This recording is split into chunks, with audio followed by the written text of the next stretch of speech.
Fala galerinha, beleza? Tranquilos? Tiagão aqui na área de novo com vocês, continuando nossos estudos. Galera, até agora a gente viu o quê? A gente viu os conjuntos numéricos, né? Depois vimos a introdução às funções. O que era a função? Produto cartesiano, relação binária e a definição de função, né? Então a gente já sabe o que é uma função. Agora, desculpa, a função, ela vai ser colocada, o gráfico dela, no plano cartesiano.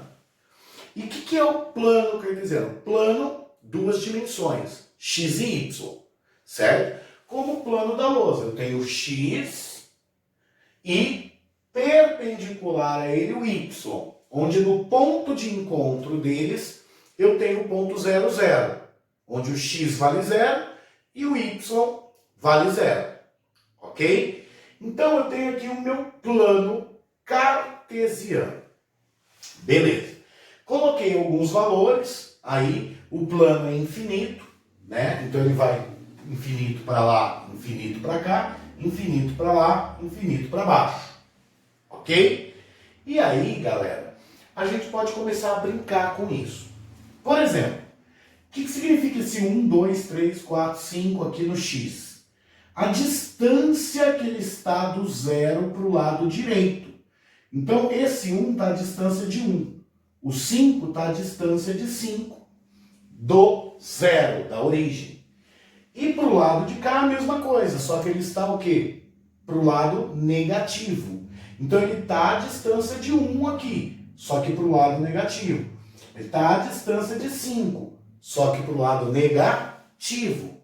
Então ele está mostrando o quê? O sentido, se está indo para o lado direito ou se está indo para o lado esquerdo. Tá? E o y é a altura com relação à origem. Então o 3 está a uma altura de 3 para o lado positivo, para cima, que é a convenção. O 5 está a uma distância de 5 para o lado positivo. E a mesma coisa para o negativo, só que aí seria para baixo. Certo?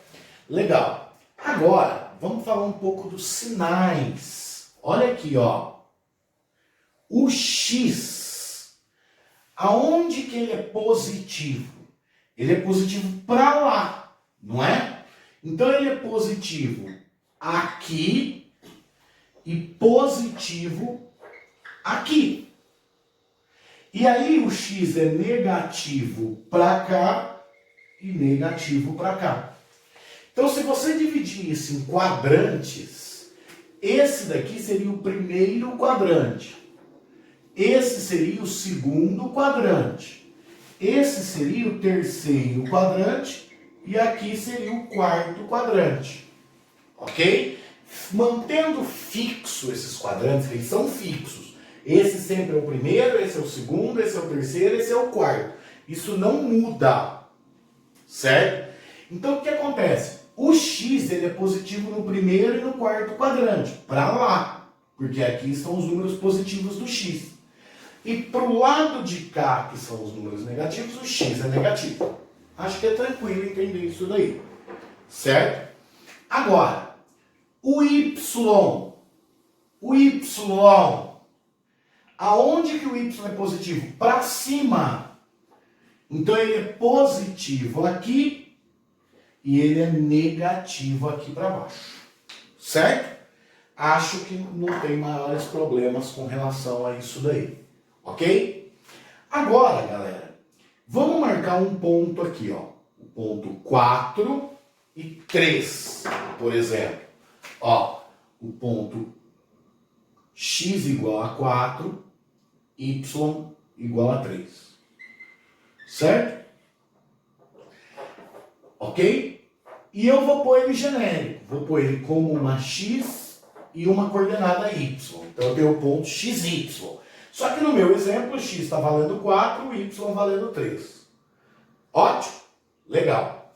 Galera, como que eu faço para achar o simétrico dele com relação a x? O que significa ser simétrico, tá? Com relação ao x? Então o x está aqui. Se ele é simétrico, ele está do lado oposto à mesma distância. Então olha só, o que acontece? O P não está 3 de altura aqui para cima, então ele vai estar 3 para baixo, para ser simétrico.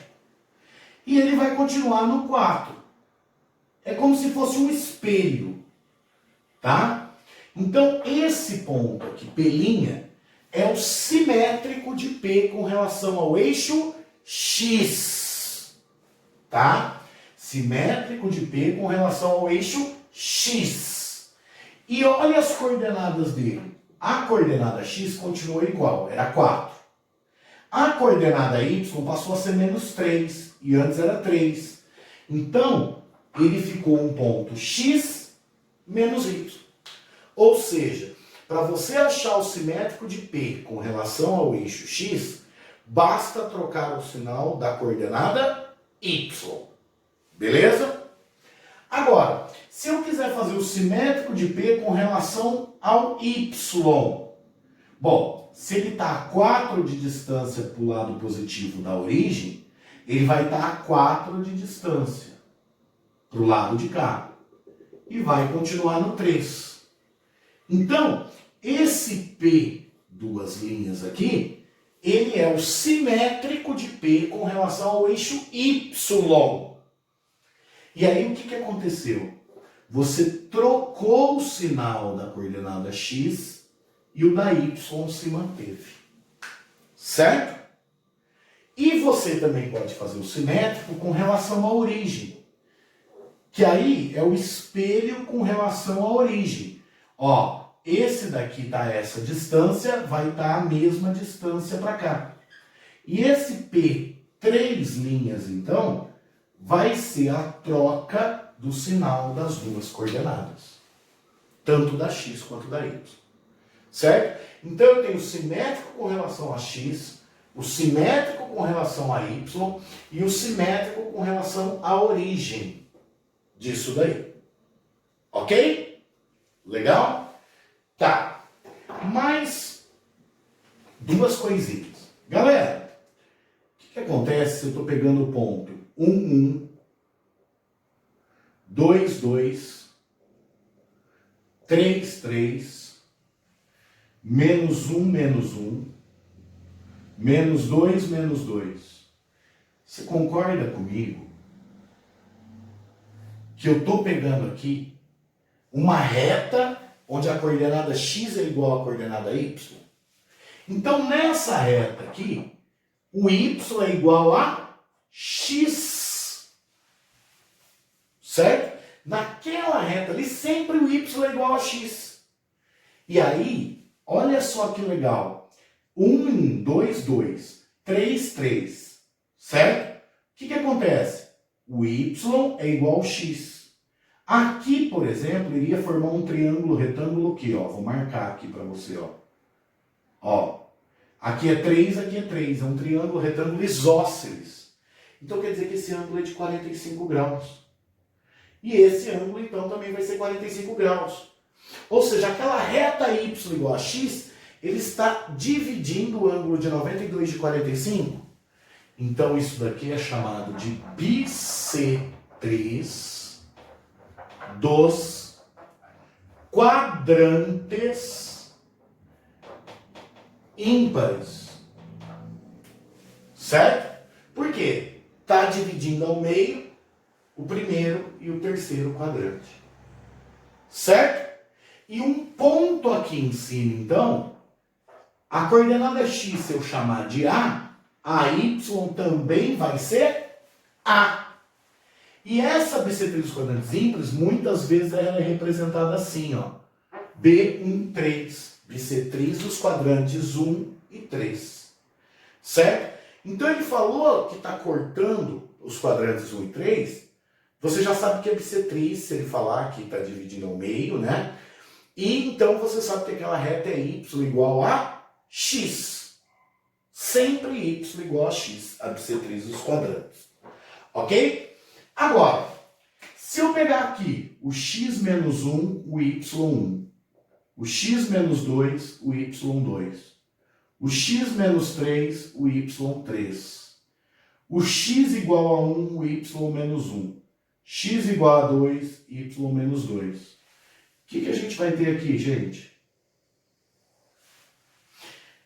Também vamos ter coordenadas, só que agora o y é igual a menos x. Eles estão com sinais trocados. Então, um ponto aqui em cima seria, por exemplo, menos a e a, ou a e menos a. Não tem importância. Eles têm o mesmo valor, só com sinais trocados. E ele também está sendo bissetriz. Então, ele é bissetriz dos quadrantes pares. Geralmente, vem escrito B14. Certo? E ela é do tipo y igual a menos x. Então, ele falou em bissetriz dos quadrantes pares, você já pode falar que aquela reta é y igual a menos x, direto. Falou em bissetriz dos quadrantes ímpares, você pode falar direto que ela é y igual a x. Ok? Então, galera, aí são algumas coisas que a gente pode utilizar do plano cartesiano, que de vez em quando aparece. O conceito de simetria com relação ao P, que pode ser com relação ao eixo x, com relação ao eixo y e com relação à origem. Certo? Podemos também falar dessas bissetrizes que às vezes aparecem. Ok? Que seria legal você saber que a bissetriz dos quadrantes ímpares, a coordenada dela é a, porque ela é y igual a x, e dos quadrantes pares é menos a e a, ou a menos a, tanto faz o jeito que você escreve, só você lembrando que elas têm sinais contrários. Ok? Então essas são algumas coisas interessantes aí do nosso plano cartesiano. Que se você souber esse conjuntinho de coisas que eu coloquei aí para vocês, vai te ajudar muito, certo? Uma última coisa que a gente poderia falar é o que acontece se a gente tem um ponto em cima do eixo x. Galera, se ele está em cima do eixo x, ele não tem altura, ele não tem y. Se ele não tem y, esse ponto seria uma coordenada x e o y é 0. Então, todo ponto em cima do eixo x tem y igual a 0. E todo ponto em cima do eixo y vai ter o quê? O x igual a 0. E você vai ver que isso daí vai ser muito importante nas funções, porque vão ser onde os gráficos intersectam o x e o y. Então é muito legal saber que para cortar o eixo x, o y tem que ser 0. Para cortar o eixo y, o x tem que ser 0. Isso vai fazer uma diferença legal para vocês. Então fique atento a essa teoria, que muita gente nem dá tanta atenção para ela, mas eu tenho certeza que ela vai ser legal para você aí no nosso desenvolvimento. Ok? Valeu!